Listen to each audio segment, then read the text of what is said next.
എരുമപ്പാലാണോ പശുവിൻ പാലാണോ നല്ലത്? അത് തമ്മിൽ എന്താണ് വ്യത്യാസം? ആദ്യത്തെ വ്യത്യാസം തന്നെ എരുമപ്പാലിന്റെ നിറം നമുക്കറിയാം, നല്ല വെളുപ്പാണ്. പശുവിൻ പാലിന്റേത് ഒരു മഞ്ഞ കലർന്ന വെളുപ്പാണ്. അതിന്റെ കാരണം പശുവും എരുമയും ഒക്കെ പുല്ല് തിന്നും. പക്ഷെ പശു പുല്ലിൽ നിന്ന് കിട്ടുന്ന ബീറ്റ കരോട്ടിനെ അങ്ങനെ തന്നെ പാലിൽ സൂക്ഷിക്കും. അത് പാല് കുടിക്കുമ്പോൾ ഈ ബീറ്റ കരോട്ടിനെ നമ്മളുടെ ബോഡിയാണ് വൈറ്റമിൻ എ ആക്കി മാറ്റുന്നത്. എരുമയാകട്ടെ ഈ ബീറ്റ കരോട്ടിനെ വിറ്റമിൻ എ ആക്കി മാറ്റിയാണ് നമുക്ക് തരുന്നത്. അപ്പൊ നമ്മുടെ പണി കുറച്ചുകൂടി എളുപ്പമാക്കും എരുമ. ഈ ബീറ്റ കരോട്ടിൻ ഉള്ളത് കൊണ്ടാണ് പശുവിന്റെ പാലിന് മഞ്ഞ കലർന്ന വെള്ള നിറം ഉണ്ടാകുന്നത്. പിന്നെ മറ്റൊന്നുള്ളത്, വെള്ളം കൂടുതലുള്ളത് പശുവിൻ പാലിലാണ്. നമുക്കറിയാം ഒരു 80-90% പാലിന്റെ അകത്ത് വെള്ളം തന്നെയാണ്. വെള്ളം കൂടുതലുള്ളത് കൊണ്ട് നമ്മുടെ ശരീരത്തിൽ കൂടുതൽ വെള്ളം കിട്ടും. പശുവിൻ പാല് കൊടുത്താൽ കൂടുതൽ ഹൈഡ്രേറ്റ് ചെയ്യും. പക്ഷെ അത് നമുക്ക് പച്ചവെള്ളം കുടിച്ചാലും സാധിക്കുന്ന കാര്യമാണ്. കാശ് കൊടുത്ത് വെള്ളം കൂടുതലുള്ള പശുവിൻ പാല് കുടിക്കണമെന്ന് നമുക്ക് ആലോചിക്കാം.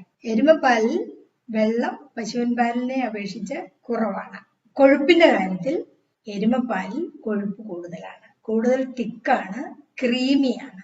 അതുകൊണ്ട് തന്നെ നെയ്യും പനീറും തൈരും ഒക്കെ ഉണ്ടാക്കാൻ കൂടുതൽ നല്ലത് എരുമപ്പാലാണ്. പശുവിൻ പാലിനെ അപേക്ഷിച്ച് കൂടുതൽ പ്രോട്ടീനും കാൽസ്യവും എരുമപ്പാലിനുണ്ട്. ബലമുള്ള എല്ലുകൾക്കും മസിലിനും ഒക്കെ നല്ലത് എരുമപ്പാല് തന്നെ. എരുമപ്പാല് പക്ഷെ കഴിക്കുന്നത് നമ്മൾ ഇന്ത്യക്കാരും പാകിസ്ഥാൻകാരുമാണ്. വെസ്റ്റേൺ കൺട്രീസിലുള്ളവർക്കൊന്നും എരുമപ്പാലിനോട് വലിയ താല്പര്യമൊന്നുമില്ല.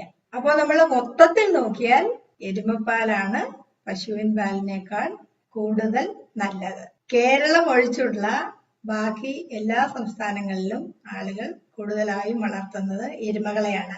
മലയാളികൾക്ക് മാത്രമാണ് എരുമയെ ഇത്ര പേടിയും വളർത്താൻ താല്പര്യക്കുറവുമുള്ളത്. കേരളത്തിൽ എരുമ വളർത്തുന്നവർക്ക് യാതൊരു പ്രോത്സാഹനവും കിട്ടുന്നില്ല. എരുമപ്പാലിന് ഗുണം കൂടുതലുണ്ട്.